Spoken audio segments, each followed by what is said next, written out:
Selective attention suggests that individuals have a tendency to orient themselves toward or process information from only one aspect of the environment, with the exclusion of other stimuli. Your awareness focuses similarly to a flashlight beam, as you point your focus at one aspect of your current experience. Your five senses take in about 11 million bits of information per second, but you can only consciously process about 40. That explains why you are able to focus on this video without noticing your nose in your line of vision. As I say this, your nose suddenly starts to intrude on the video you are trying to watch. Your selective attention can shift back and forth rapidly between stimuli. Imagine that you decide to change the radio in the midst of driving. Your selective attention switches from the road to the radio, then back to the road. This is why people get into so many accidents while texting and driving. Their selective attention is focused on their phone and ignore the road, even if it's just for a single second. However, on a busy road or high traffic road, you will be able to give the road your full attention because it is a demanding situation that requires it. So, how did this whole phenomenon start? The initial evidence was derived from work by a Dutch psychologist named Adrien de Groot during the 1940s. His experiments required chess players of different abilities to reproduce chessboards mid-game. The initial findings showed that the more proficient players could reproduce 90% of the pieces on their first attempt, while the weaker players only reproduced 40% of the pieces. To assess whether their findings were due to each player's ability or familiarity with the board, the players were then exposed to a board with various pieces placed randomly upon it. In this experiment, the position of each piece did not hold a personal meaning to the player, since the participants had not been stopped playing a game of chess, which showed no significant differences between the strong players and the weaker players.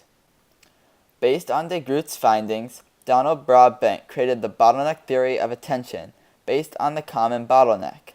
Picture a large bottle filled with sand that is turned upside down. The bottleneck restricts the flow of sand so that it slowly pours out instead of coming in all at once.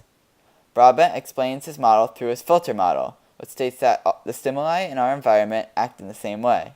He believes that the brain has a selective filter that allows information to come in from only one channel at a time into the working memory. Thus, if we perceived every visual, auditory, olfactory, and tactile sense all at once, our brains would be overflowing.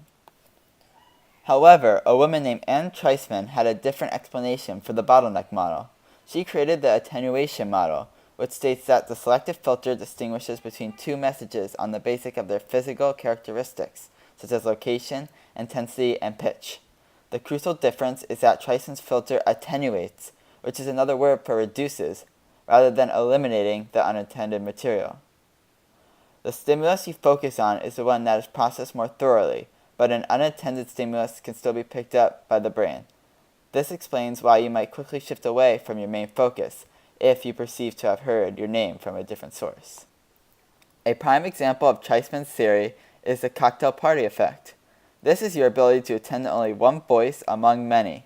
For instance, when you're eating lunch with a big group of friends, there are usually a bunch of different conversations going on all at once.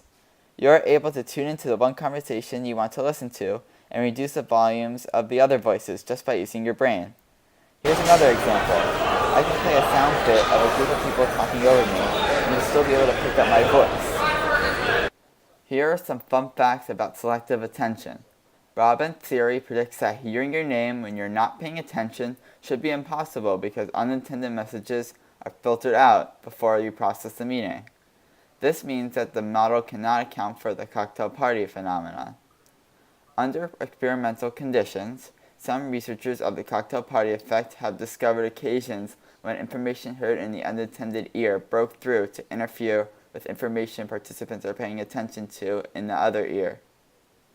Broadbent also believes that semantic processing, or the decoding of the meaning, is carried out after the filter has selected the channel to pay attention to, so whatever message is sent to the unintended ear is not understood.